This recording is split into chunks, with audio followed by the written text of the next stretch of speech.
Assalamualaikum warahmatullahi wabarakatuh. Sebelumnya perkenalkan, nama saya Anissa Fitri Anggraini dengan nomor NIM 2213004 dari Prodi Pendidikan Agama Islam kelas A1.1 Universitas Nahdlatul Ulama Indonesia. Sebelumnya di sini saya akan menjelaskan sedikit tentang isim untuk memenuhi tugas ujian akhir semester 1 mata kuliah Bahasa Arab.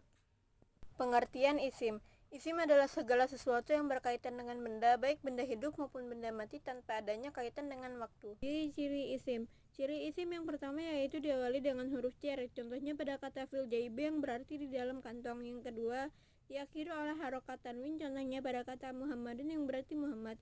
Yang ketiga, diawali dengan huruf nida. Contohnya pada kata ya Umar yang berarti wahai Umar. Yang keempat, diawali dengan huruf alif dan lam, contohnya pada kata al-kitabu yang berarti buku. Yang kelima, disandarkan kepada kata benda lain, contohnya pada kata kitabu Muhammadin yang berarti bukunya Muhammad. Macam-macam isim. 1. Isim berdasarkan jenis. Isim berdasarkan jenis terbagi atas dua bagian, yaitu isim muannas dan isim muzakkar. Isim muannas adalah kata benda yang digunakan untuk gender perempuan, sedangkan isim muzakkar adalah kata benda yang digunakan untuk gender laki-laki. Cara membedakan isim muannas dan isim muzakkar. Yang pertama, dengan cara melihat jenis makna kata suatu benda. Yang kedua, dengan cara melihat kelompok kata. Isim muannas biasanya ditandai dengan 1. Huruf terakhirnya merupakan tak marbutoh, contohnya pada kata Khadijatun yang berarti Khadijah. Yang kedua, berpasangan, contohnya pada kata Arjun berpasangan dengan kata Samaun. Arjun yang berarti bumi, Samaun yang berarti langit. Artinya bumi berpasangan dengan langit. Yang ketiga, jamak taksir yang bukan berasal dari manusia, contohnya pada kata kutubun yang berarti beberapa kitab. Bentuk tunggalnya dari kata kitabun yang berarti sebuah kitab.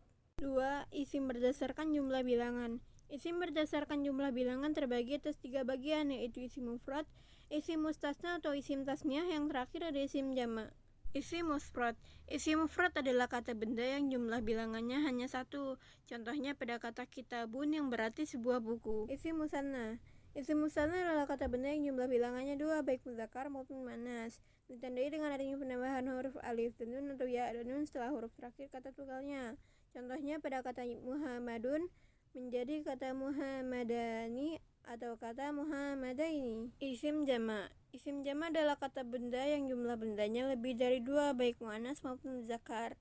Isim jamak terbagi atas 3 bagian, yaitu jamak muzakkar salim, jamak muannas salim, dan jamak taksir. Isim jamak muzakkar salim. Isim jamak muzakkar salim adalah kata benda plural yang menunjukkan gender laki-laki. Perubahan bentuknya beraturan ditandai dengan adanya penambahan huruf wawu dan nun atau ya dan nun setelah huruf terakhir kata tunggalnya.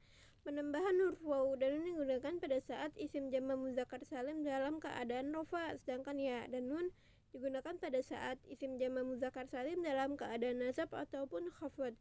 Contohnya pada kata nadimun menjadi kata nadimuna atau kata nadimina.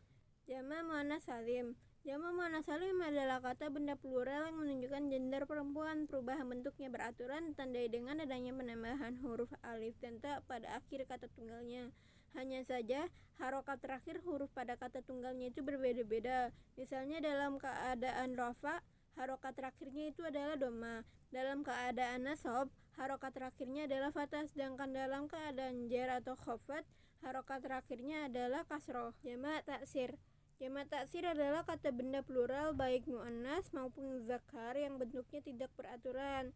Untuk membentuk jamak taksir terkadang harus menambahkan huruf atau mengurangi huruf pada kata tunggalnya.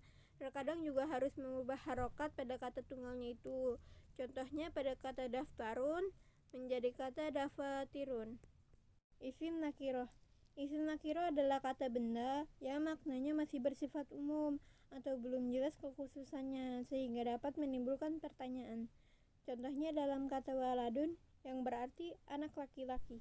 Kata waladun di sini masih bersifat umum karena tidak menjelaskan spesifikasinya sehingga dapat menimbulkan pertanyaan, anak laki-laki yang mana?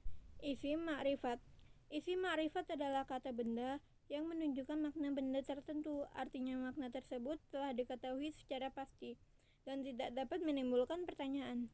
Biasanya ditandai dengan awalan huruf alif dan lam. Contohnya dalam kata al-waladu yang berarti anak laki-laki itu. Selain ditandai dengan awalan huruf alif dan lam, ada juga isim yang tergolong isim ma'rifat. Di antaranya, yang pertama ada isim alam atau nama, yang kedua ada isim isyarah atau kata petunjuk, yang ketiga ada isim mausul atau kata penghubung, yang keempat ada munada atau kalimat panggilan, yang kelima ada isim domir atau kata pengganti, yang keenam ada isim idhofah atau kata majmuk. Cukup sekian materi yang dapat saya sampaikan, kurang lebihnya mohon maaf. Wassalamualaikum warahmatullahi wabarakatuh.